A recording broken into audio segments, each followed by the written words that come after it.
Hey, everybody. Welcome to What Drives Us, episode 477 for December 14th, 2022. My name is Russell Frost. I have the pleasure to be your host into this week's adventure into advanced tech mobility and sustainable energy. Let me introduce this panel because we've got a full load tonight. With me, as always, thankfully broadcasting from her new personalized studio, Georgia McKenzie. Sure. Personalized studio, also known as the dining room. A guest bedroom. Woo! I was going to introduce you as broadcasting from what looks like maybe the back of a camper. What the hell? Kacey Green. It's his vacation home. It's an undisclosed location via New Jersey. So my signal is being broadcast from where I am to New Jersey. Oh my God. The backbone of the internet. Hopefully it'll allow it to be more stable, but we'll see. Okay. It was all right during the last show. Are you hiding from people that could put the rest of us in jeopardy? No. Right. Do I have to keep an eye out for Secret Service or something like that? If I see a laser red dot coming in my window, am I concerned? I mean... Well, if it's got the 3 red dots in one... Then that'd be a problem. Then I'm in a movie. One. Yeah. Hey, ice cream truck is here. Let's see. My next friend up in Canada, the host and the founder of the Tesla Life, Mr. Mark Coughlin. Hello, everybody. Welcome to the show. And Casey's in the witness protection program for sure. They are doing a bad job with him. Totally. This guy keeps going on the video chats. Broadcasting from an undisclosed region. And last and certainly not least, I don't think he's hiding from the government. I don't think he works for a foreign government. He is the owner and founder of Boulder Hybrids in Boulder, Colorado. And yes, I just doxed him, Paul Guzik. Glad to be here, and let's get the show on the road. Did you just give away his live location? The nerve of you. Yeah, the nerve of me. Well, so a couple of things. Number one, I'm just getting... That was a callback to offline. Yeah. Online, but off the show. I am just getting over a hideous respiratory infection. So if I sound like crap or if I'm muting my mic constantly, it's because I'm trying to breathe and talk. Not my first skill so far this week. More admin. No show next week. We will be taking the 21st off. Well, excuse me. I need to own this. I am taking the 21st off. If Georgia or Kacey want to run the show, they are welcome to. We haven't even worked that out yet. Wait for it. Because I will be attending the John Barrowman Jingle Ball in Palm Springs. What? Oh, wow. What is that? At this time of year. The John Barrowman Jingle Ball? John Barrowman, yes. And Captain Jack from Torchwood and Doctor Who is throwing a little party, and I got an invitation. So I'm going to go up and hang out and watch Elf with him and wear silly clothes. And wait, I'm invited on this show, but not in the plus one. To John Barrowman's Jingle Ball. Dude, thought we were close. Well, because then you and I would have to fight for it, and he didn't want that. Well, number one, I had no idea, Kacey, that your proclivities ran in that direction. Number two, Georgia, you would not drive down from where you are to Palm Springs, would you? Was that a possibility? Because then I'll go down. Drive, fly? I fly down. Would you? But unfortunately, I have season 2 to write in a marathon 2-week session. Which, as all my TV writing friends have told me, there you go. And there you go. Just So we're taking next week off. We will be back on December 28th for our in-between Christmas and New Year's show, hopefully. And we'll go from there.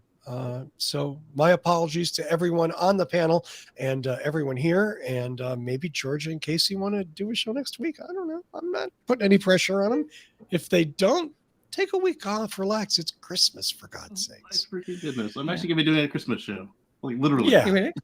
I am doing also a New Year's show. I am insane. I am doing a holiday reading show where I will be reading folk tales and performing pieces of from David Sedaris's Santaland Diaries. So there you go.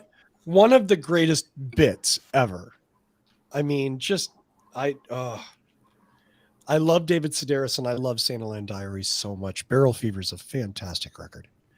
Mhm. That's why my hearing was so weird. Okay, I just figured out something really stupid. Let's go. Is there an earthquake going on? Biker gang roll by. Someone have Car with a stolen cat driving by. Basically. oh my god! There's a dragon in the room next door. My apologies, folks. I'll be dead soon. Let's see. So, is sort of a ham-handed intro into the next bit. Just an announcement. Please, if you're not already signed up at youtube.com/whatdrives, just go sign up, hit the notifications. We're going to be posting my interview with the chief engineer of the 5th generation Prius, Satoki Oya. I will be posting my driving review, the first drive of the new generation Prius. And yes, you may go to the bathroom. So, for clarification, is this a regular subscription or a membership, or both? Regular, just anybody. If you are brave enough to hit that subscribe button and hit the notifications button, you will get to see this stuff. So please do. That should drop in the next day or so. I'm working on those videos tonight and tomorrow. So let's get into it. Can you give us a summary of? Thank you for the perfect segue, Mr. Guzik. Yes, I can, as a matter of fact. So last week, I had the good fortune, and let's define good fortune. I had to spend all of my time with Danny Cooper. So I had the good fortune to be in Del Mar, where Toyota was having their first drive event for the 5th generation Prius, the 2023 Prius. I got to drive it. I got the specs on it, and it's a very interesting car.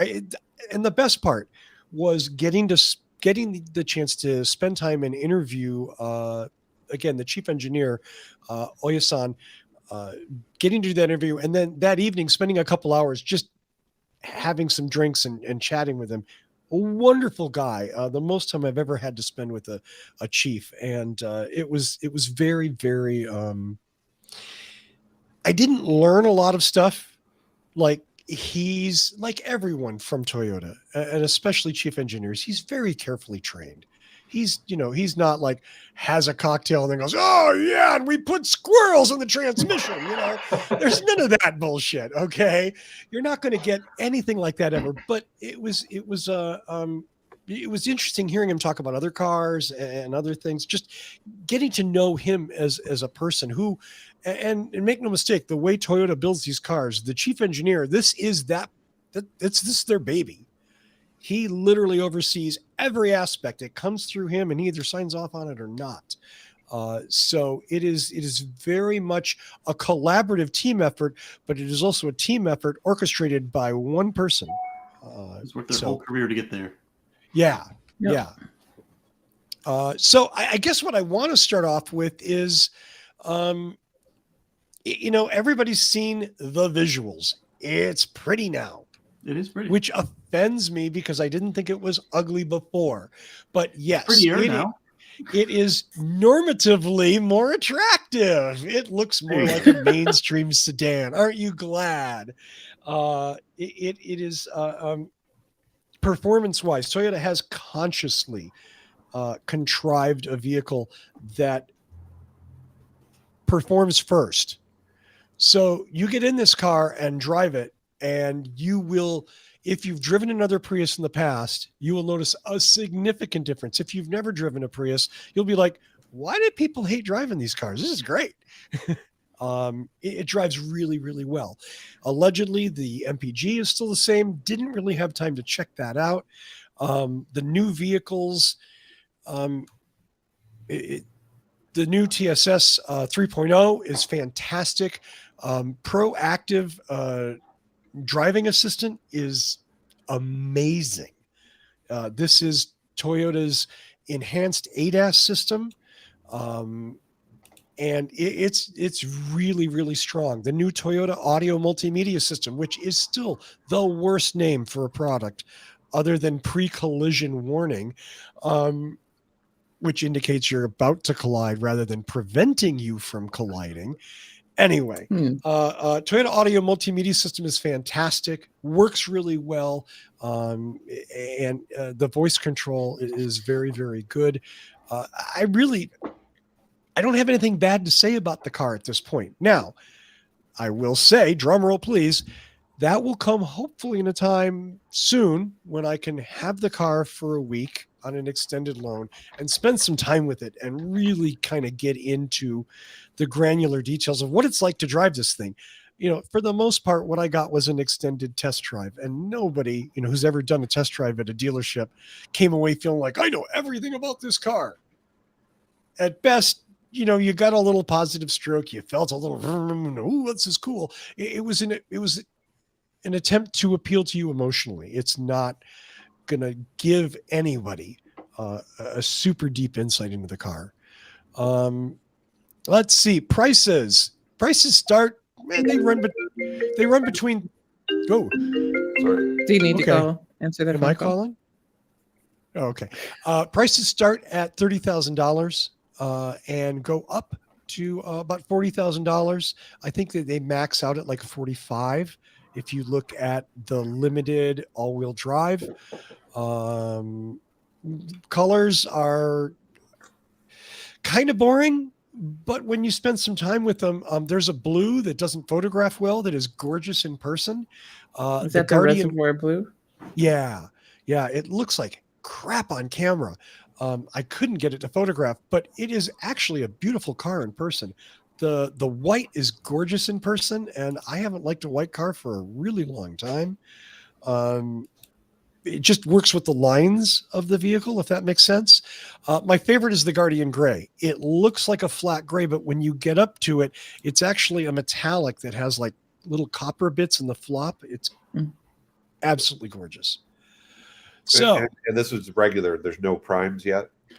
So this event had no primes at it.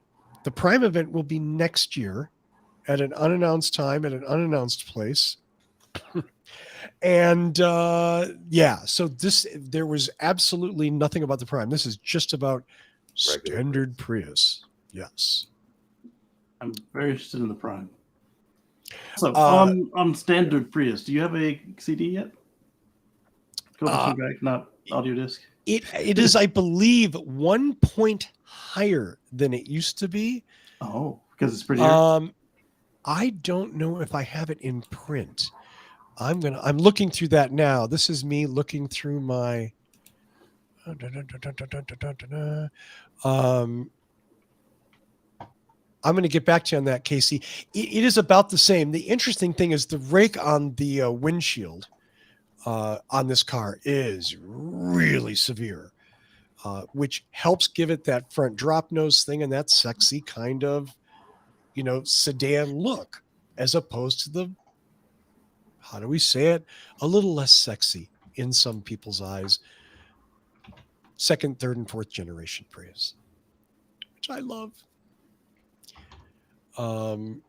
Otherwise, it is essentially,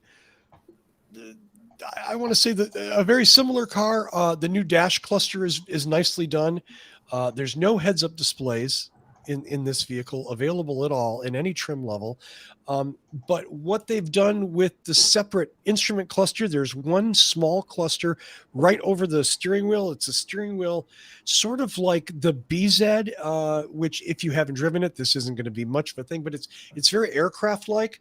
And when you move the wheel in the BZ, the whole cluster kind of goes up and moves around with that.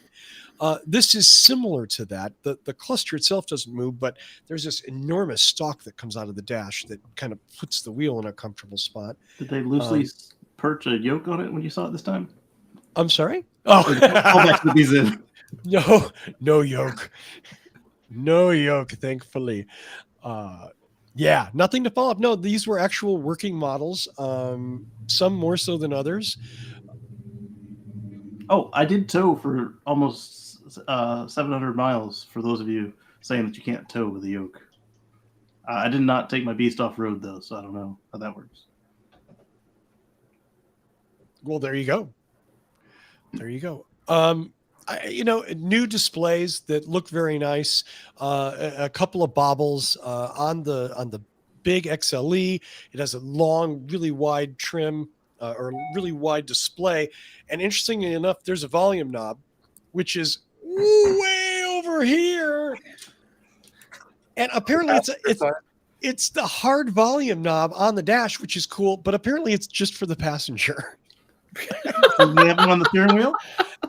Yes, there is one on the Okay. steering wheel, of course. So, Well, I mean, some companies today, if you got one control, they don't have a duplicate.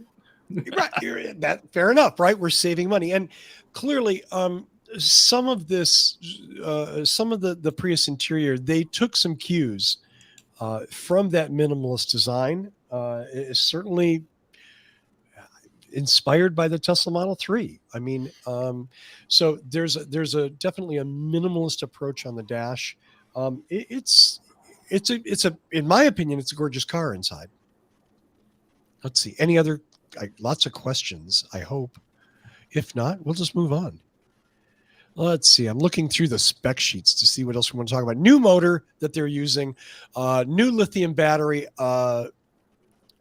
battery pack in the standard Prius. It is actually just a teensy bit smaller than it used to be. Because that's what It's customers were under asking the for, seat less now battery instead of range. Behind the seat?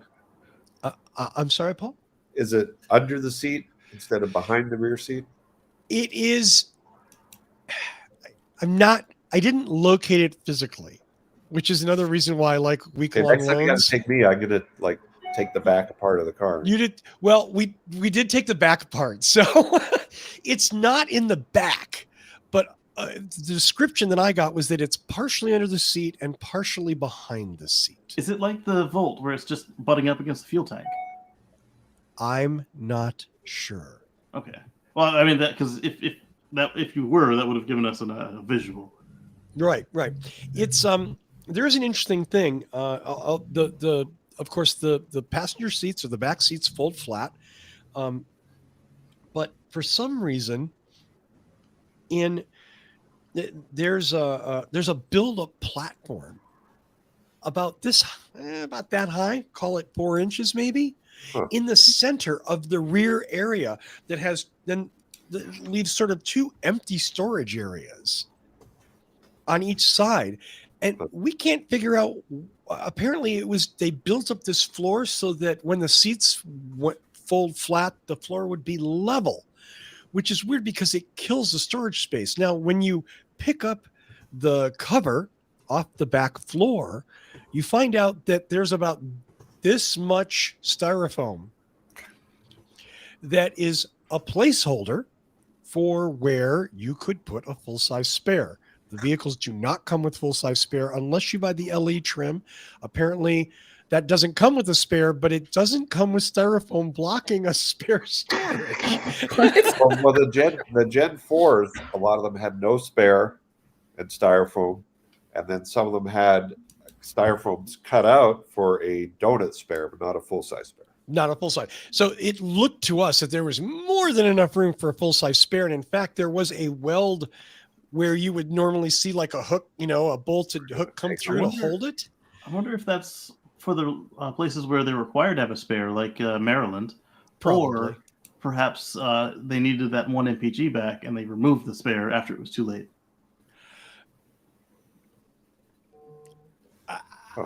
I don't know the answer. You can do a can of Fix-A-Flat in Maryland, but you have to give them some sort of, you can't just say, call a tow truck. Right. So there's definitely storage room in this vehicle. Maybe do a little modification. Now, I'm sure the styrofoam also helps with noise. If you take that out, it's probably a little noisier. And the That's interior why the LE has no foam, because they want you to plus it up. yeah, this Prius is very quiet. A lot more quiet than mine. Now, not much of a comparison. Mine's 14 years old and has over 150,000 miles on it. So, it's not really a fair comparison. 14. Is it 07? It's an 08. Oh, wait, okay. 08, 22. Don't question my math. I was an art major, dude. That really, that like hits me where it hurts. No, definitely question his math. Okay. It's always good to know Georgia has my back. And George by is that, in I your mean- corner. Yeah. I was By an that, I art mean- major and a computer science minor, so I know of which. Fine. You're the smart one on the panel. No one ever argued that. Okay. I was told there would be no math during this show. Thank you, Mark. Thank you. I appreciate that. New tires. New tires, 17 and 19-inch wheels. New stiffer chassis. I asked the chief about what it is. What is the difference? What's the main driving force between the difference in handling? Because it really does handle a lot better. There's obviously a lot of nice mountainy roads, a lot of nice curvy places to go drive.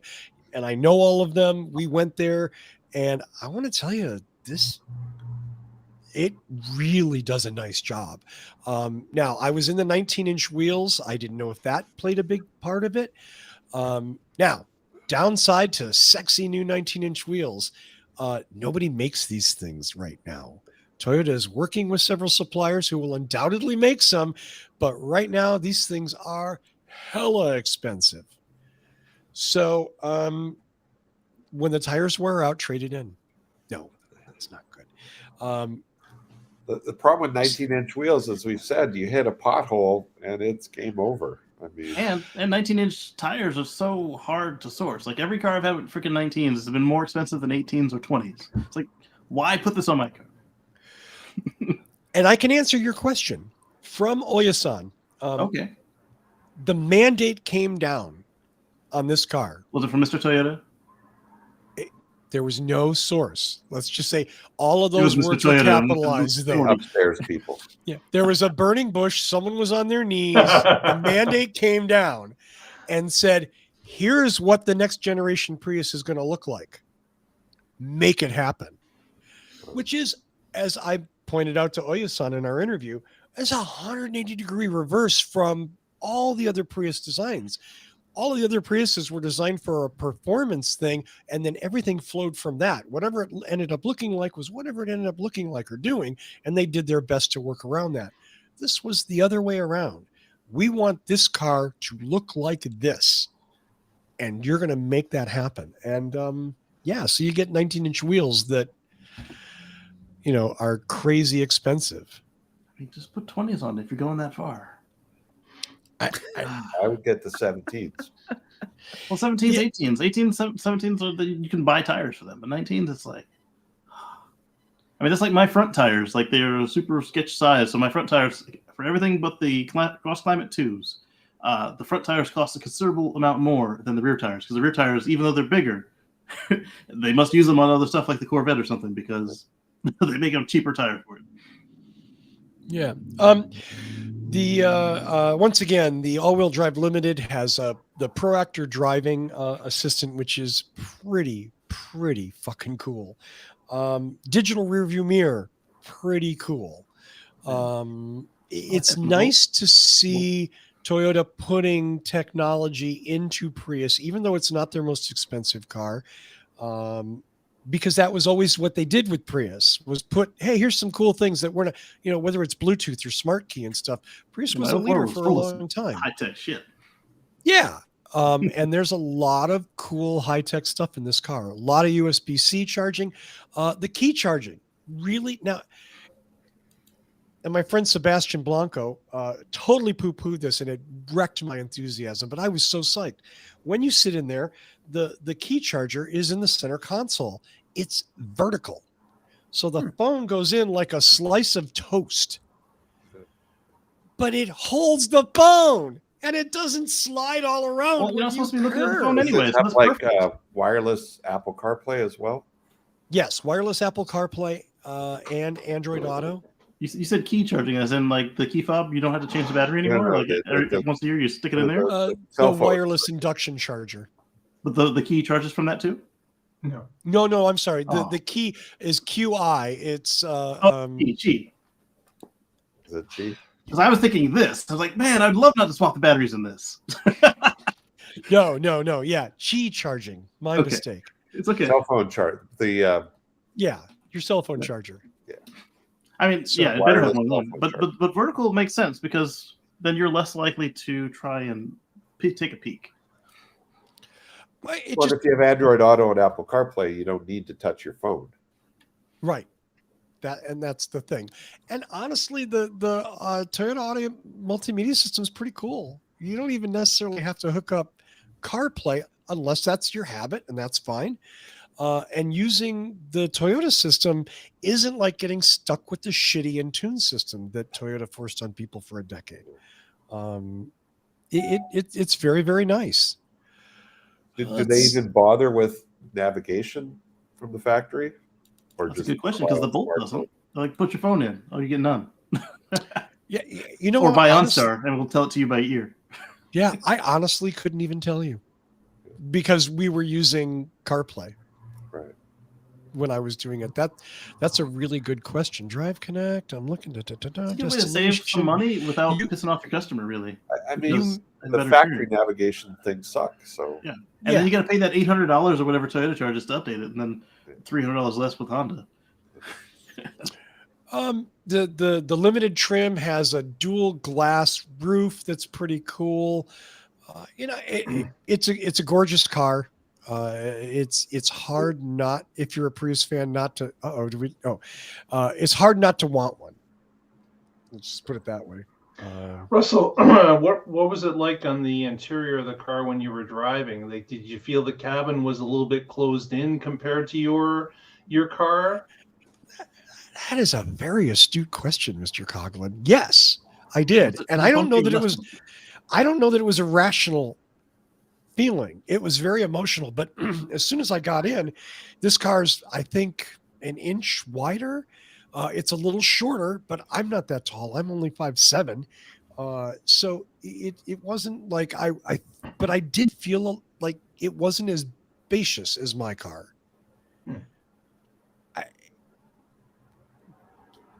I think if you were taller than I am, but 6 foot or more, you might want to get in and try it out.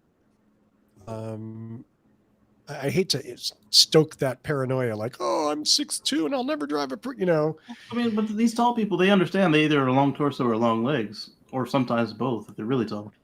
Yeah, you get in, adjust the seat, see how it goes. I suspect it's probably, they probably did their best to make it workable for a wide range of people. So yeah, Mark, a little bit. I did feel a little more closed in. And kind of part of it is the sort of cockpit design, which kind of makes you feel like, and that's kind of cool. And part of it, they're back to there's a big center island in the thing. Like the third gen? Yeah. Like the third gen. No, well, there's no pass through on it. There's stuff going on under there, I guess. It's I don't really solid. know. Oh, it's even worse than the third gen because the third gen at least had the buttress thing going on. Yeah. I love my I like third flat gen, floors. but Not everybody's not like different. the yacht floor on my Model S. That thing was too flat. Also, the hatch on this car, it is a hatch, correct? Yes, the Prius remains a hatchback, yet all the Prius owners are going to understand this immediately. There's a feature of the hatch that is gone. The rear split window. The lower split is gone. All you have is the top split. And because of the design of the Prius, the hatch actually feels it's skinnier. It's not as wide. It doesn't cover the full breadth of the vehicle like it used to. So that window is a little more narrow, and it doesn't go as low as it used to because there's no, rear split. It is, I didn't have a problem with rear visibility, but I would definitely shoot for the digital mirror, which totally negates looking out that rear window. Yeah. The only problem with the digital mirror, you can't check your teeth. Because you have poppy seeds in them. There's still a vanity mirror on the visor. Yeah. There you go. Yeah. Did Toyota, with their rear view electric mirror, do they have the option to flip between a real mirror and the electric mirror, or is it strictly an electric mirror? Okay. No, you can use that as a reflective old-fashioned mirror, and you can use it. Oh, look at what's. So you're saying this will be This will be harder to do. Well, so Because you said the hatchback is narrower and shorter. I don't think just the profile of the hatch itself, in my head at least, it seemed like it went most of the distance across the width of the vehicle. And in this new one, it feels like it's skinnier. And that was 15-inch tires. Yeah. Yeah. That's back in the old days. Yeah. That was, and 15s were the upgrade. Yes.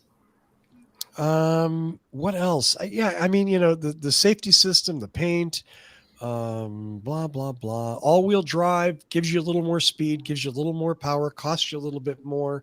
It weighs a little bit more. All the same battery pack, all the same motor. Comments, man. I'm sorry? The comments. Yeah. Is it 1.8 or 2 liter? It's the new 2-liter dynamic force motor. Yeah. 2-liter 4-cylinder aluminum block and head, double overhead cam, 16 valve VVTi, electronic CVT, which we knew. Definitely one of the smoothest and quietest. Again, the cabin is quieter. When the gas motor kicks in, it is nearly impossible to tell what's going on. So it's, yeah. I feel like I've taken way more time than I intended to talk about with that. Any other questions before we move on to something fun? When's the video out, Russell?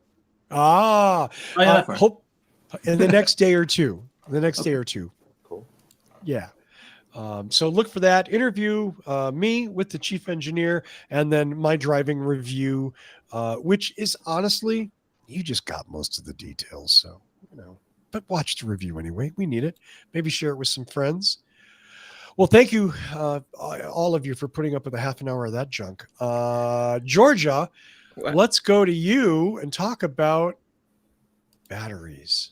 I know. And I know this is going to set off a firestorm. I think the Prius looks great, and it's nice to see it back there. Great. But I don't know. I kind of agree with the people going, but why a hybrid? Or at least not why not an Uber hybrid that can go 150 miles per gallon? Yeah, I kind of Because you feel can get the like hybrid Camry, hybrid Corolla, hybrid so RAV4. much, but Can I give you okay. my answer to that? Okay. Sure, go This for is it. my answer. Sure. Because number one, because it's Toyota and they do whatever the fuck they want to do. And That's true. they're not responding to market forces. They're doing whatever they want to do, which is both their strength and their weakness. Because driving around, it's a very eye-catching car. And we talked to a few people while we were driving it. And it really brought home to me the idea that most people still have no fucking clue what a hybrid is, what a plug-in hybrid is, and what an electric vehicle is. They get it. Like, oh, it's not a Tesla. No, a Tesla is a thing. One of the conversations we had, we spent about 10 minutes trying to explain the difference between a hybrid, a plug-in hybrid, and an electric vehicle, and how this car fit in. Let me shorten my answer and say, hybrids are still important. And I get it. Like, we don't need hybrids. I think that's very elitist and very comfortable. And it's great. If you can afford a Tesla, fucking fantastic for you. I'm very, very happy. Or whatever it is, whether it's an ID4. For $10,000. You can get a candy from the candy store. Candy machine, the vending machine.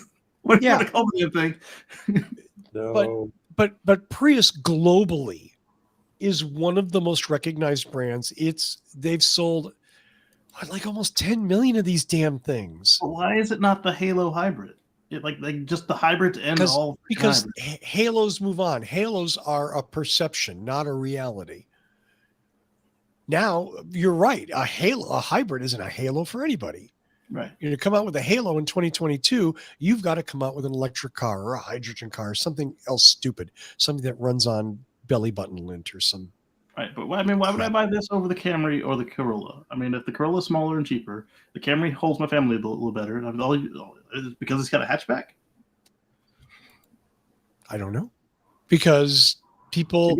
I mean, I can tell you, I would much rather have Prius than I would Corolla or Camry. I don't think Corolla is that exciting. I have to have a hybrid. Okay, I'll take a Prius. Right, and I hate the control systems in the Camry hybrid. They're still very analog and still very ICE oriented.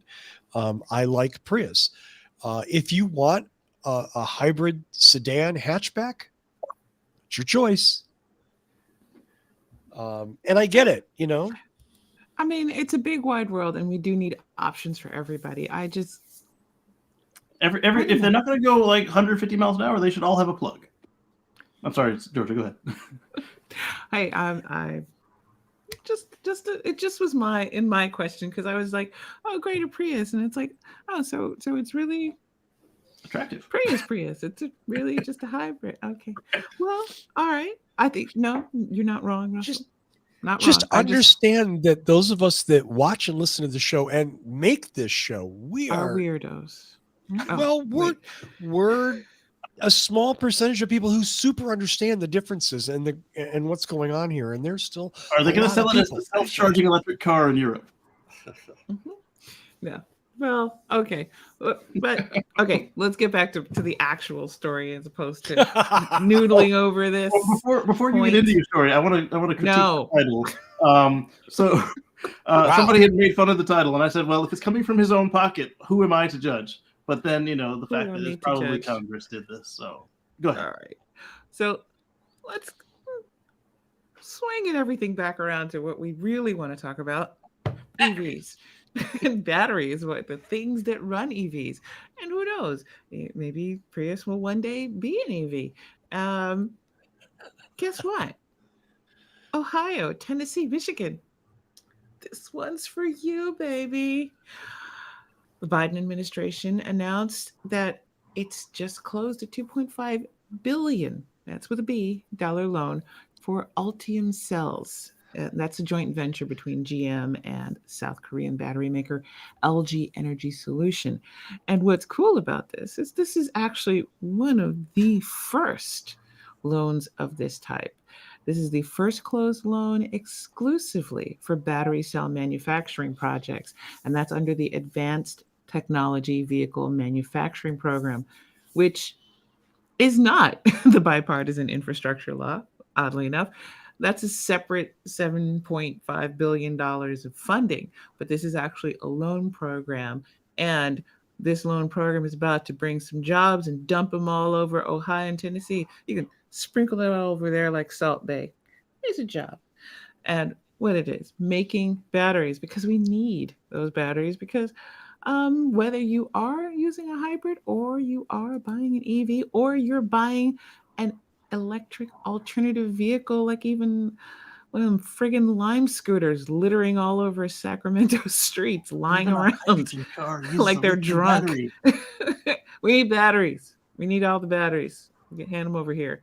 And everybody who has watched me on the show knows I am a 100%. This is my few times of being nationalistic, where I feel like, hey, make sure that they're built right here in America. And this is something, of course, that I support.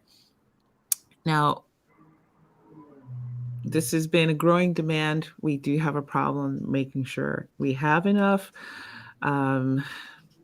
This is expected to create 11,000 more jobs that are supposed to be in the higher earnings brackets. So 6,000 in construction, 5,000 in operations. That's also 700 UAW. Go Team UAW, also my union. 700 UAW union jobs, and remember to join and pay for your union. Legal funding is how we fight for benefits. And yes, I am highly partisan on that one. So this is pretty cool. This means we're going to have a lot more US made EV batteries hitting the market in a few years. And so 2035, they're hoping to eliminate 100% of tailpipe emissions from U.S. light-duty EVs by 2035. That's not bad. So this is something pretty good. I think we can all agree. Not too bad for us to have 3 EV manufacturing sites in 3 states. It would be great if Ohio, Tennessee, and where else? Well, Michigan, I think we can count on. But hey, Ohio, Tennessee. I'm just saying, you might want state legislatures that support EVs if you're going to get these jobs. I'm just saying. Might want to support your union. You might want to understand that you don't go with people who think it's bad to have EVs and still get the job in the plant. They don't. That does not match up. It's like this, like poles and a magnet. They just constantly push each other out of the way. You don't get this voting for people who don't like it. Having these made in U.S. plants is going to benefit the consumer with the tax credits. Hopefully also reduce prices because they don't have to ship it around as much. Right. And I'm gonna give a shout out to the denominator saying, the battery belt is a nice ring to it, and I agree. Why not make manufacturing in America a priority again? That's a good thing. Well, isn't this just more of the recent changes for the $7,500 credit? It's prompting companies like GM, like others that are even not North American based, to have some sort of North American based construction, building, sourcing of materials. It's all going after that 10-year deal where they can get a $7,500 credit for the consumer that's going to push them, because that's a huge difference. If you're looking at 2 vehicles, one has the credit, one doesn't. Yeah. It's a big motivating factor as to what vehicle is being purchased. So there's so many of the, like VW, we've got a Hyundai, we got GM, we got Ford. They're all pushing to have this $7,500 credit, and it's bringing manufacturing back to America, which is going to bring jobs back. It's like that. I wonder if they've struck the proper formula here to entice all businesses to come back. This onshoring, as they call it, bringing the work back. I wonder if this has actually done it. It's certainly in the early days now.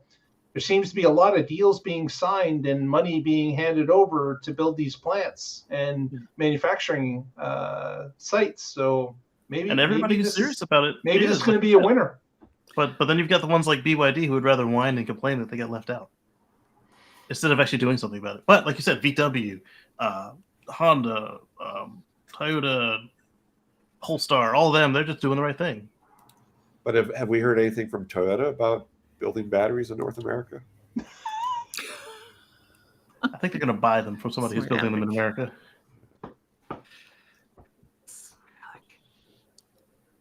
Because Toyota's got a bunch of plants in North America. But Panasonic does too. Yeah. Their prime partner. Nothing announced. It will be interesting to see. For me, I guess, so all these people are jockeying, as they should, right? It makes sense. If you've got this credit, you're going to probably sell some units. So you want to comply with what the law is encouraging. And they're going to build these things, and then they're going to send the dealers who are going to jack up the fucking price $15,000, and it doesn't matter. Or more. What? Or more. How? What? I saw one double. Like a regular old car, not a limited edition something, just a regular old car. Double. Yeah, I realize these are 2 separate issues, but there it is. One further thing to point out is that George's story, there's 3 now GM plants that are making these ultimate batteries. Like this is the 3rd one announced. Mm-hmm. So GM is moving forward with electrifying a lot of different vehicles. If they need 3 full-size battery plants to start pumping out batteries with their partner LG, they're moving into the electrification. It's taken them a long time. We had a lot of false starts, but it appears that GM is moving forward now with the money to back the talk. Yeah. Well, I also think that if you're building battery plants, if you're building cells, unless you're building something that only goes in one car, Yeah. you could sell them to e-bike companies, power tool companies. Potentially, there's a lot of uses for these. They could use for home power backups, all kinds of things. This isn't just we're making batteries, and if we don't sell enough of these Cadillacs, we're screwed. That's my stupid opinion.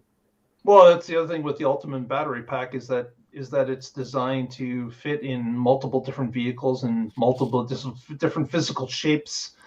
It's supposed to be a battery that fits everything, that they just modify it for the different vehicle that goes on top of it.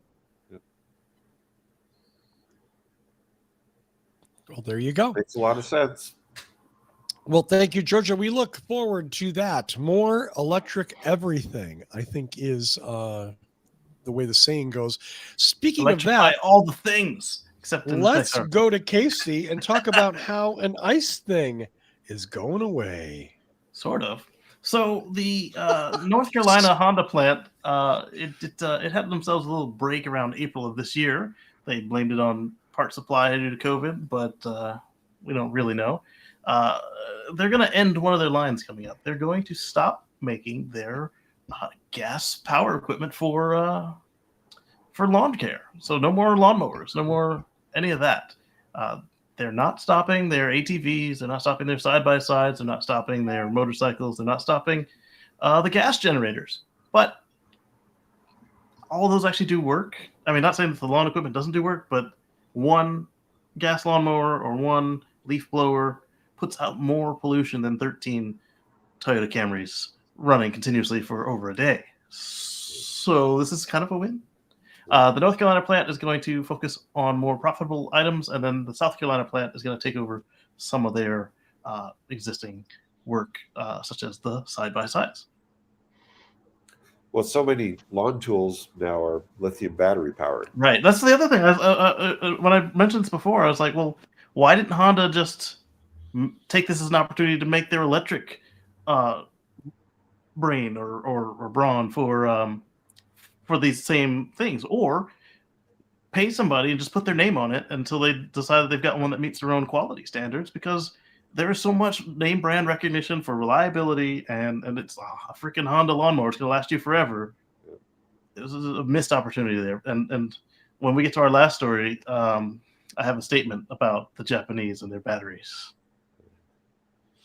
There we go. Well, Kacey, I guess we should just go to that. Oh, okay. So my comment on the Japanese and their batteries, I put down, the Japanese will do whatever it takes to avoid making EVs, Nissan excluded. And this Honda story just played right into that. And my story that prompted them to say that, or me to say that, was, so this is coming out of Carbuzz and a couple other places, stopped me out of road trips 1,000 miles on synthetic fuel to prove that the future isn't electric. So they invented gasoline that's like from other sources so they could burn it, so they didn't have to do an EV. Remember, Mazda has an 89-mile EV of functional range. I think it's like 120 on paper, but like everybody who drives it says they get 100 or less. I don't understand. They'd rather do anything but what people want them to do. And then I get it in Japan because they've tricked their government into subsidizing hydrogen to an extreme degree. But outside of Japan, put some batteries in it, because a hydrogen car is just a short-range EV with a big-ass tank that you can fill with hydrogen and a reformer, and you lose your frunk. You're halfway there. It's nuts. I can just see bankruptcy on the horizon for Mazda. Like it's crazy. It's absolutely crazy. They would go through those lengths to create synthetic oil to burn. Like it's wow. I will say they didn't have to adjust their engine at all to burn on this fake fuel, but they had to invent the fake fuel. Go ahead.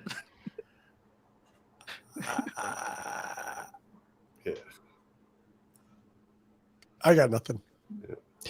let's go to our final story because we're running out of time because I talked so damn long. My apologies. Let's go to Mark, who has good news about electrified vehicles coming to the market. Well, before I do that, I just want to address Zachary, who asked if my wall is more aerodynamic efficient with my hubcaps. And it absolutely is. I burn zero fuel on my wall. Zero.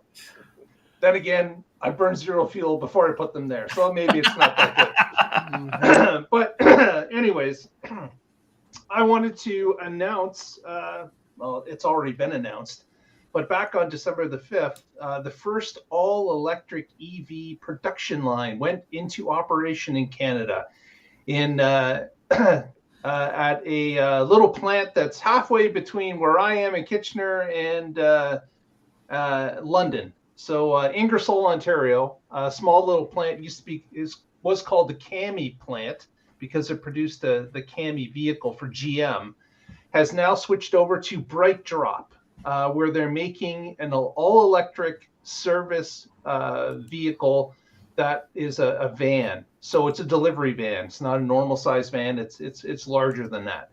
But we've talked about BrightDrop previously. They have delivered a number of these vans already because they started a small production line in Michigan that was supplying FedEx, I believe. About 150 units were given to FedEx, and they've been producing more of them since then.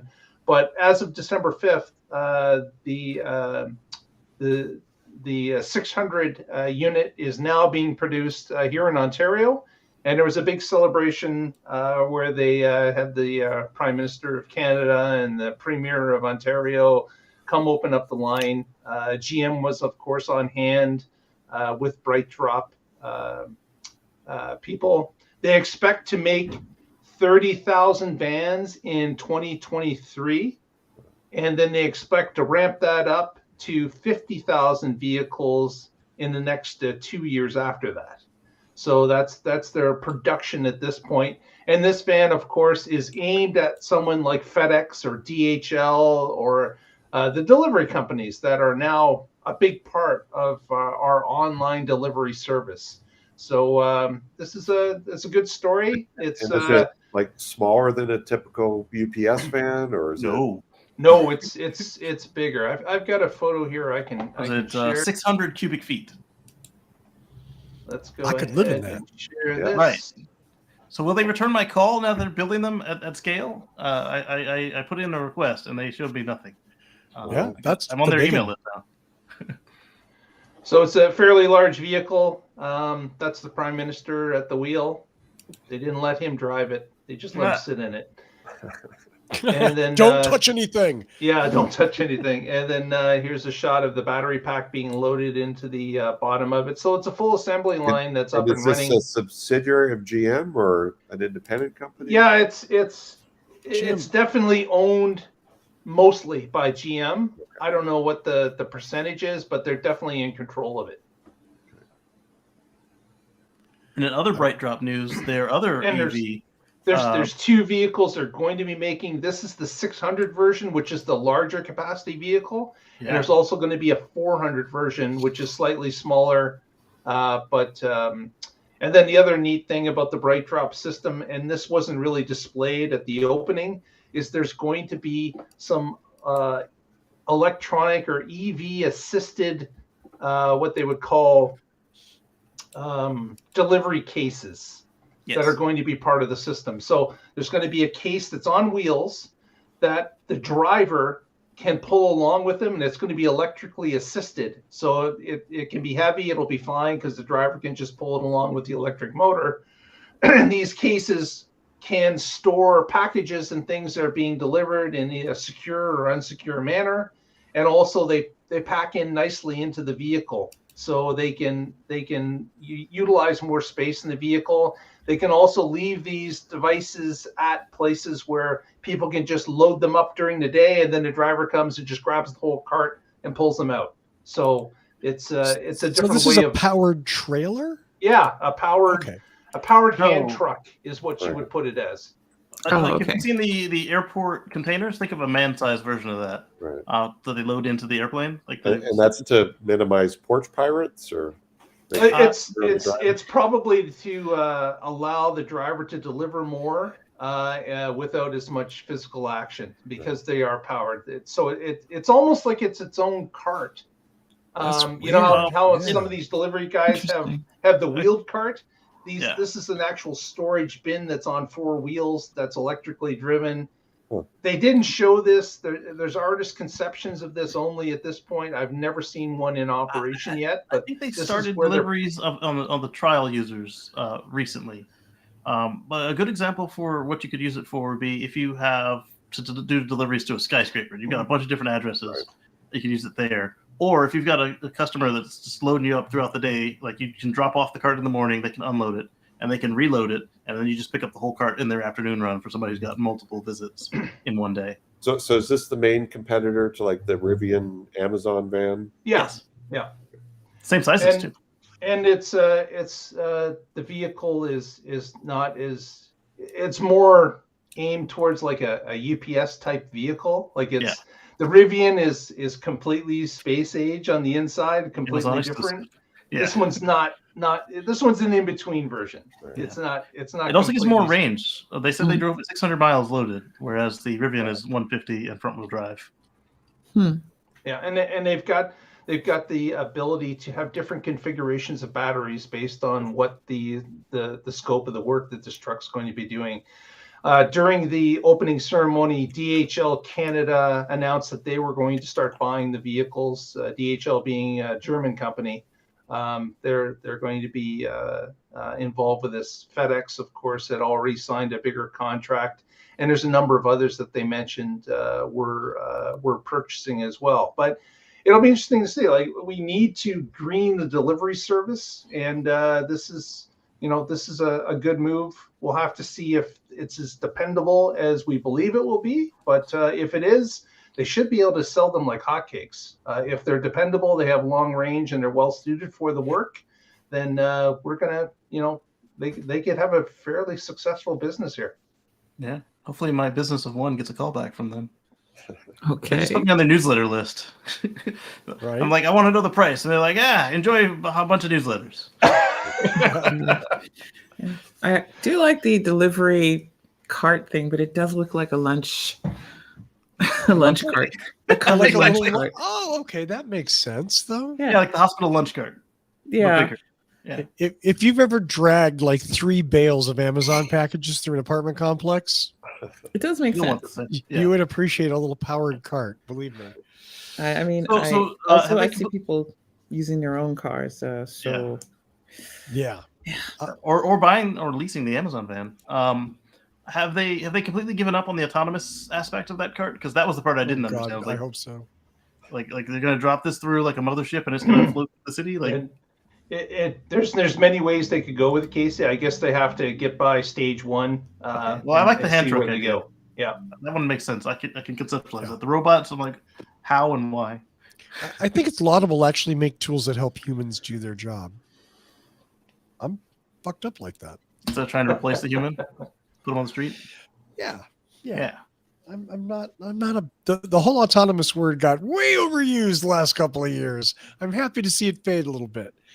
Speaking of fading, we have used up our time this week. Let's do some shout outs and go home. I'm going to start with my friend Paul Guzik, who's been working all day. Unlike me, it's my day off. I'm still at work, but thanks everybody for tuning in and listening to this. And I'm looking forward to Russell's video review of the new Prius. Thank you. I wish the Prius Prime was real because that's the one I'm excited about. And anybody in Colorado with a Prius, other hybrid, electric car, check us out, boulderhc.com. We work on those cars, we fix them, and sometimes we even sell used hybrid and electric cars, but we still don't have a whole lot for sale. So it's the nature of the market. Thank you so much. Do visit Paul's shop. I bought my car from Paul. Why didn't you? Because that's not really a intimidating marketing, is it? Mark Coughlin, what's going on in your world, sir? I'd like to thank everyone that's watched the video to this point. Please give us a thumbs up at this point. Press that subscribe if you haven't. Helps us out. And if you'd like to follow us through the week and maybe get an update as to when Russell's video is being released, follow us on the socials. Just look us up at What Drives Us. We're on all of those. And if you subscribe to those, you'll be notified when the videos go up, as well as you would if you press subscribe and ring the bell here in YouTube. But thanks very much for watching to this point. And the truth is, you can even find What Drives Us still on Elon Musk's favorite social media site. Yay! Instagram? No, that's his least favorite social media site. Kacey Green, what's going on with you? So you can catch me on Sundays over at youtube.com at Kacey Green. And I actually recorded 3 videos that I will be working on turning into regular videos on YouTube, youtube.com/Kacey Green. And you can find them there. And I think they'll be useful. I've done how to minimize time spent charging on long road trips. I was inspired by a couple of young ladies with their brand new Model 3 Performance who missed Thanksgiving dinner because they were following the trip planner, which made sure they didn't run out of charge, but it also let them be late for dinner. The next one I've got is a short on the how to find the games. Somebody was asking me, where do you find the games? And then I've got another short on I found another Carolina squat truck that was just ridiculous, and so I recorded it and make that into a short to follow up the last one. I mean, not that they're rare, but these ones were just ridiculous on top of the already ridiculous. Well, there you go. Yeah. Do watch Kacey at Kacey Green, or I should say youtube.com/Kacey Green. And I'd spell it, but I'd screw it up. It's just like it's spelled on the screen, okay? And if you're listening to this, my apologies. I pointed at Kacey and where his name is. It's Kacey-Green. George McKenzie, bring us home, please. I don't know. Didn't Mark get a chance to do his shout-outs? He did. He told us where to find us on social. Yeah. Right. Ooh, I'm paying attention too. Wow. I am tired. So it's been a very long week and it's only Wednesday. Shout out to everybody out there having to work a service job, because despite the holiday month, I don't know what it is, but I think it just breeds a lot of tension. I got to witness a lot of, shall we say, less than Christmas spirit behavior towards not angry Santas. It's just more like angry consumers of stuff getting a little snippety with the people trying to help them, because they are trying to help them. But shout out to all you people out there doing service jobs. I see you. I'm so sorry. and I, if at all possible, I appreciate you. I wish I could say sorry for everybody who acts badly around you, but I can't. You can just take this blanket sorry and know that you're really important, and I wish you were paid better. And we couldn't do it without you, because service people, you actually help run the world, and you are not appreciated enough. So thank you, service people. You are awesome. Every last one of you, every janitor, every food service worker, every maintenance person, every mechanic, Mr. Paul Kizik, and all of you. You're brilliant, you're wonderful, and you are just not appreciated enough. Thank you so much, Georgia. Once again, thanks to everybody in the chat room. Thank you to all of you who watch and or listen out there. We'll be taking next week off, so we hope you have a wonderful holiday, whatever it is you celebrate. And we will look forward to seeing you hopefully back on the break in between next week and New Year's. That December 28th is our goal for our next show. I want to thank Paul Guzik, Mark Coughlin, Kacey Green, and Georgia McKenzie for being on this show. Thank you so much. Thank you for helping us have a great year here at What Drives Us. And we'll talk more about that on the next episode. Until then, tune in and find out what drives us.